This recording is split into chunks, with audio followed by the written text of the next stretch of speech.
एक व्यवस्थितपणे बघून घ्या. हिस्सेदारी 51% खाली गेली तरी मालकी सरकारकडेच असेल. म्हणजे 51% खाली जरी सरकारचा शेअर होल्डर गेला तरी मालकी सरकारकडेच असेल. सगळं आपण बघू. आणि इथं कन्सेप्ट आहे गोल्डन शेअर प्रारूपक. जर आयोगाचे PYQ बघितले कंबाईन पूर्व आणि मुख्य परीक्षेचे तर असे नवीन नवीनवर तो प्रश्न विचारत आहे बरं का. म्हणजे उदाहरणार्थ बँकेला सर्वाधिक नफा कशामधनं मिळतो, पर्यायामध्ये म्युच्युअल फंड देतो, रिटेल बँकिंग देतो, आहे नाही का. तर या तऱ्हेनं तर गोल्डन शेअर ओके प्रारूप केंद्राच्या विचारधीन आहे. आता इथं कन्सेप्ट आपल्याला बघायची आहे गोल्डन शेअर म्हणजे काय. बरोबर. शेअरचा अर्थ काय होतो तर पैसे, त्याला काय म्हणतात नफ्या तोट्याच्या आधारावर पैसे उधार घेणे त्याला शेअर्स म्हणतात आणि व्याजानं पैसे उधार घेणे त्याला बॉन्ड म्हणतात. झालं. आता गोल्डन शेअर्स म्हणजे काय, कशाला म्हणतात. गोल्डन शेअरचा अर्थ काय होतो की त्या कंपनीमध्ये असे शेअर्स बरोबर काही अटी आणि शर्तीवर सरकार स्वतःकडे ठेवते की ज्यामुळे निर्णय प्रक्रियेमध्ये सरकारकडे व्हिटो पॉवर असेल. त्या कंपनीला जर विकायचं असेल तर सरकारची संमती घेणं आवश्यक असेल.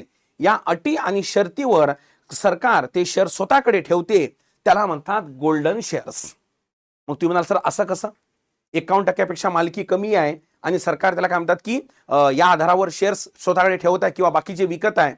तर हो, त्यालाच गोल्डन शेअर्स म्हणतात. आणि यासाठी काही कॉन्स्टिट्यूशनल आधार सुद्धा आहे. जो भारतामध्ये कंपनी कायदा 2013 आहे, लक्षात ठेवायचं. मूळ कायदा 1956 चा होता बरोबर. आणि 91च्या सुधारणे अंतर्गत त्यात बदल अपेक्षित होता आणि तो बदल आपण 2013 मध्ये केला. भारतामध्ये सगळ्या कंपनींना नियंत्रित करण्यासाठी जो कायदा आहे त्याला कंपनी कायदा 2013चा आहे. त्याचं कलम 43 आहे कंपनी कायद्याचं बरं का, भारतीय संविधानाचं नाही, ज्यामध्ये या गोल्डन शेअरची तरतूद आहे. म्हणजे या अटी आणि शर्तीवर सरकार ते शेअर स्वतःकडे ठेवते की उद्या कंपनीमध्ये कोणताही धोरणात्मक निर्णय घ्यायचा असेल तर त्यामध्ये सरकारचा व्हिटो पॉवर असेल, म्हणजे सरकारची संमती आवश्यक असेल. बरोबर आहे का. आणि हा एक स्ट्रॅटेजिक डिसइन्व्हेस्टमेंटवर उपाय असू शकतो. कारण तुम्हाला माहित असेल आपण आपल्या बऱ्याच लेक्चरमध्ये एक कन्सेप्ट शिकलो आहे स्ट्रॅटेजिक डिसइन्व्हेस्टमेंट, ज्याचा अर्थ होतो की जे मालकी आहे ते खाजगी व्यक्तीकडे ट्रान्सफर करणे. बरोबर. IDBI बँकेचं सध्या तुम्हाला माहित असेल हा कार्यक्रम चालू आहे.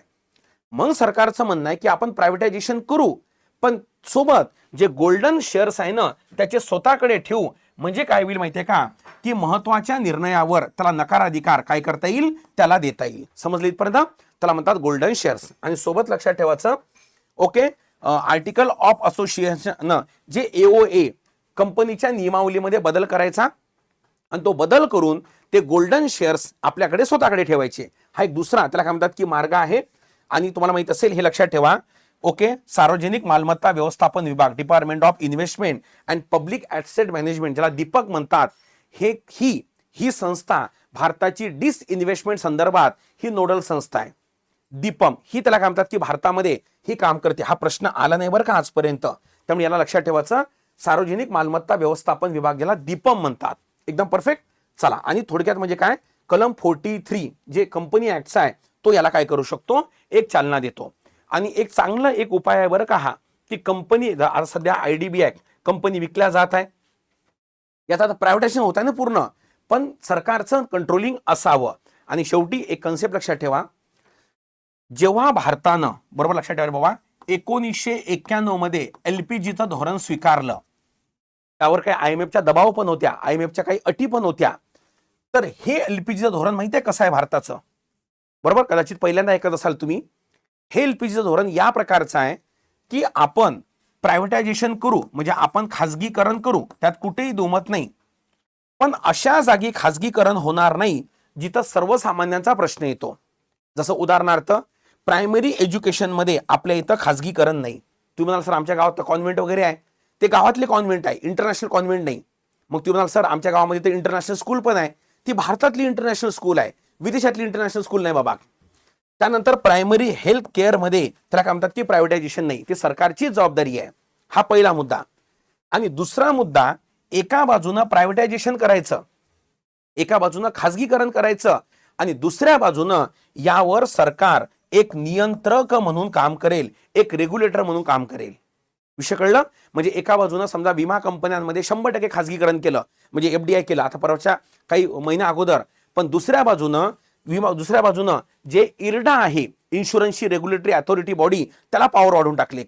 बँकेचं 100% खाजगीकरण केलं, म्हणजे 100% एफडीआय केलं, आरबीआयचे पॉवर वाढवले. कळलं का? आता सेम त्या प्रकारे इथं काय करून आली की आयडीबीआय जे आहे त्याचं त्याला काय म्हणतात की प्रायव्हेटायझेशन करायचं, पण दुसऱ्या बाजूनं गोल्डन शेअर स्वतःकडे ठेवायचं. हे आपलं एलपीजी मॉडेल आहे बरं का बाबा.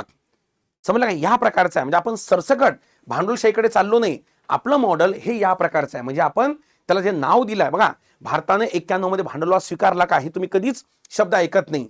तुम्ही काय वापरता? ओपन इकॉनॉमीचा स्वीकार केला. कळलं का? आणि बाकी सगळ्या बाबतीमध्ये आज आपण समाजवादीचं या तत्वावर काम करत असतो. ठीक आहे इथपर्यंत? तर हे बरोबर वहीमध्ये काय करून घ्या, हे लिहून घ्या. हे आपलं प्रो बॅचचं लेक्चर्स होतं. तुम्हाला माहिती असेल आपण जे बेसिक इकॉनॉमी आणि पॉलिटीच्या बॅचेस आहेत त्याला आपण अपडेट पण करत राहतो. तर हे त्याचं हे होतं. आणि ज्यांचं बेसिक थोडं वीक असेल त्या पोरांनी लक्षात ठेवा रे पोरं हो. ओके, हे आपल्या पूर्व परीक्षा बॅचेस आहे. ही आपली जी बॅच आहे ओके कंबो बॅच, ही अपडेटेड आता सुरू झालेली आहे. त्यामध्ये इको आणि पॉलिटी हे दोन्ही पण यात कव्हर होईल आणि सोबत तुम्हाला यात करंट अफेअर्सच्या पीडीएफ सुद्धा उपलब्ध होऊन जाईल. म्हणजे 15+15+15 म्हणजे इनडायरेक्टली 50% सिलेबस कव्हर होईल. कारण तुम्हाला माहित असेल की मी विस्तृत शिकवत असल्यामुळे बाकी मार्क पण कव्हर होतात, जुन्या पोरांना माहित आहे. तर ही बॅच तुम्ही घेऊ शकता आणि याला कोड वापरा ABHI 50 हा कोड वापरा. आणि या सगळ्या आपल्या पूर्वपरीक्षा बॅचेस आहे. एक वेळा करून घ्या, त्यामुळे काय होईल की निवांत म्हणजे होऊन जाईल. नाही कसं वारंवार बॅच करा एकच एक, ते जरा प्रॉब्लेम होऊन जाते. चला ठीक आहे, आजच्या ठळक बातम्या आपण काय करू इथेच संपवून टाकू. Okay, thank you.